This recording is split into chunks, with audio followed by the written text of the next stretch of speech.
Alright, what's going on, guys? It is Shoke37 here, come back with another video, of course, on NHL 23 Hot.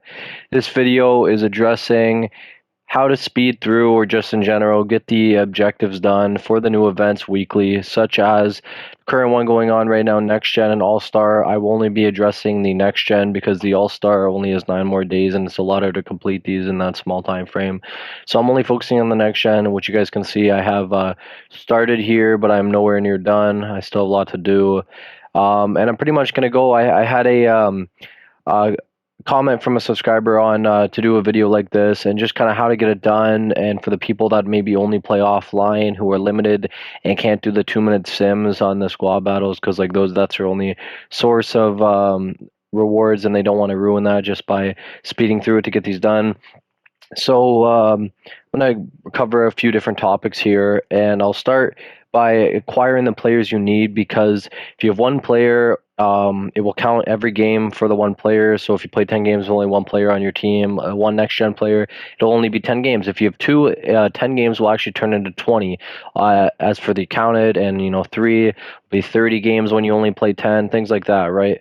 And it just kind of multiplies like that. So every one game you're playing with 3 next gen players counts as 3, or if you have 5 players, counts as 5. So it's pretty much that you're not actually playing all those hundreds and hundreds of games.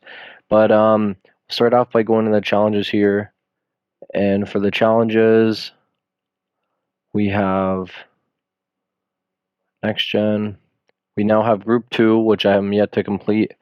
And you'll see here at the end, you get 2 event collectibles. So those 2 can be used to make a random 1 of 2 choice pack to get just an 84 overall next gen player that can be powered up one of the master items, as well as for week 1. Same thing here. So in theory, if you did that twice, um, you would get 2 event collectible, or you get 4 event collectibles, and then you'd be good like that. And then you could have 2 next gen players. And not only that, you can also go into the daily challenges here, as you'll see I've done. And on the last one, you get a random 85 to 87 next-gen player. So that is actually a good next-gen player compared to just the 84s. But just from that, you'll have 3 next-gen players without actually spending any coins or any players to make them. But that is just 3. Obviously, you're going to want more than that. So then you'll have the choice of either buying one. If we can, this is not an option I typically do, but we will just look at it for the video. If we go to collection type here, put in next gen, see there are a lot. If we put this maybe to say 30K, so there's nothing for 30K, so they're already pretty expensive. Go to maybe 35. I think I saw one for that.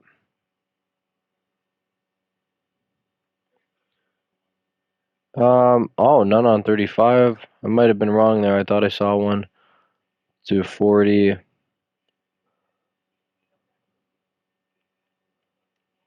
So yeah, we got a couple here. But as you can see, these are 285s for 39K. That is a complete rip. The 86 actually cheaper than the 85s, as well as the 87 there. So obviously these are complete rip-offs. I would not buy these cards. Although when you do go to sell them, if you can get them done relatively quickly, you'll get most of your money back. But the way I do it, which I'll show you guys right now, which is the recommended way to complete these the fastest, is by going into the sets. Once you already have those 3 players, this is the set I was referring to. I've done this a couple times. This will just give you the 84s, and then you can use them. They count as a player. It's the cheapest way to get them.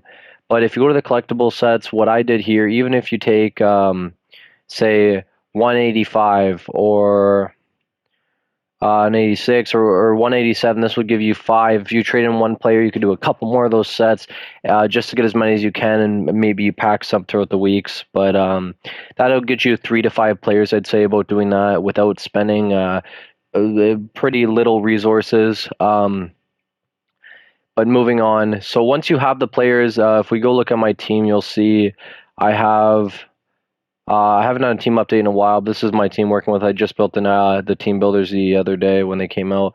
But so on my fourth line, I have 1 here, 1 there. That's 2 there, and then as well as I have 3 on defense. So I have 5. So in my situation, every 1 game I play of squad battles, rivals, whatever, it counts as 5 games played for the objectives. So it obviously reduces the cost down a lot. But if you are an offline player and you only have access to the challenges and hot rush and just squad battles, I would advise really the only thing you can do is to just play out your squad battle games normally. I'd put all of them on your fourth. I try to get your fourth line full of 3 players and then 2D if you can, and maybe the goalie to get 5 to 6. And then you can still keep playing your squad battle games as normal. Or if you play rivals and you have access to champs, I would still do the same. And if you really want to really like fly through it, if you have access to all modes and you're an online player but you also play offline, I would just stick to squad battles. What I normally do when I get a lot of the players is I'll just make a separate lineup with all the players and then my top players on the first few lines, and I'll just play the squad battle games because obviously I still want the points to do good in that week for squad battles, but I don't want to lose all those points by putting on too many periods. So I'll just play through the games as I normally would, while still having the objectives count, and I'll still have some good players to get through it. But that's pretty much it. That's really the only way you could do it. If you have only access to offline, you just kind of have to load up your bottom lines and just play through like that. But yeah, that's pretty much it. This will apply for every future event. So I hope you guys did enjoy the video, and I'll catch you guys in the next one.